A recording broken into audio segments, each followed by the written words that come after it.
So the last 30 days of owning and operating this Airbnb out of my own house has provided me with a lot of perks and a couple of downsides. But I want to share those with you, and I think the results that I've at least gotten so far are going to surprise you. Let's talk about the downsides, the stuff that sucks about owning this, especially owning an Airbnb inside the own house that I live, and a couple of struggles I ran into, at least in my first 30 days. So far, I've had a total of 4 people actually book and stay at my house. Typically, only for one night, people coming in, visiting for work, visiting a family member, something along those lines.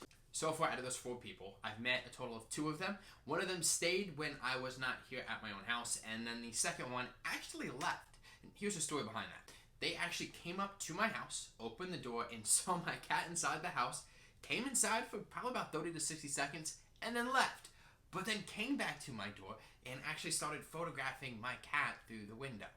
Now, they never reached out to me, never complained, never reached out to Airbnb, nothing like that. And that was one of my first bookings about 30 days ago.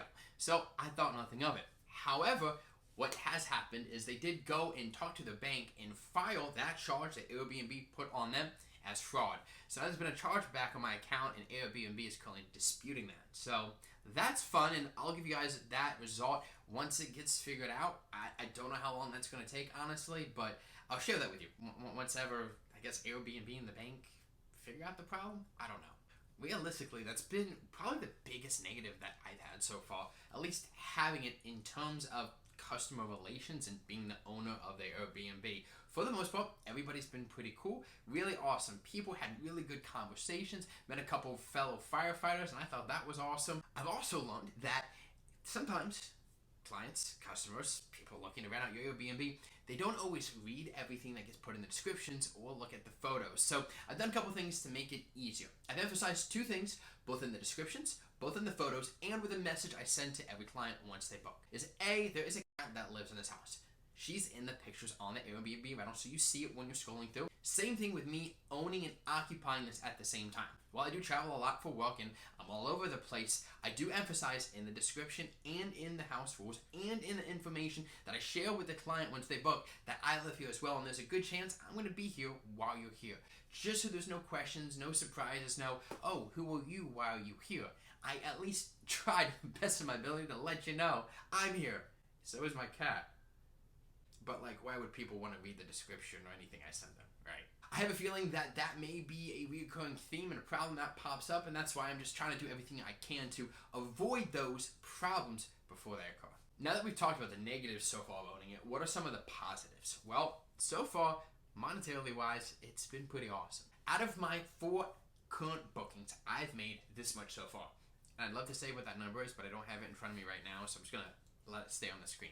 Now, that right there, it's not bad. It's a good chunk of change. However, I have actually some really awesome information. So far with the bookings that are currently scheduled to occur here in this between now and September, that big number there, that is what I'm expected to make currently off of this Airbnb between then and now, which is awesome, right?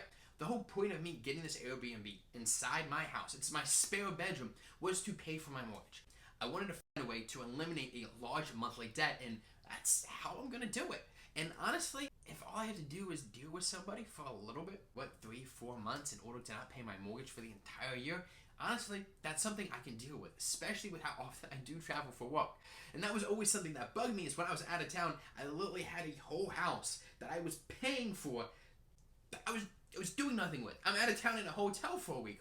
It made no sense to me. But being able to do this, oh my gosh, I'm just so unbelievably excited about it. It's got me started to think, I need to go get other Airbnbs. Let me see if I can make this happen with other properties. So I'm actually looking to go and invest and purchase a couple more. The last 30 days has had some negatives. I've had to deal with 1 or 2 crazy things, and people not reading descriptions like anything else. But the amazing perk, the fact that I'm able to almost completely pay for my mortgage in the next 12 months, that has got me unbelievably excited, especially as a millennial, somebody who's trying to have cash flow come in and be able to pay off expenses so I can live and do what I want with my life. So for you guys, what kind of questions do you have about Airbnbs? I'd love to hear them, and I'd love for you to put it in the comments below, because I plan on giving you guys more content about this process and this journey that I'm on. But until next time, guys, hope you stay awesome.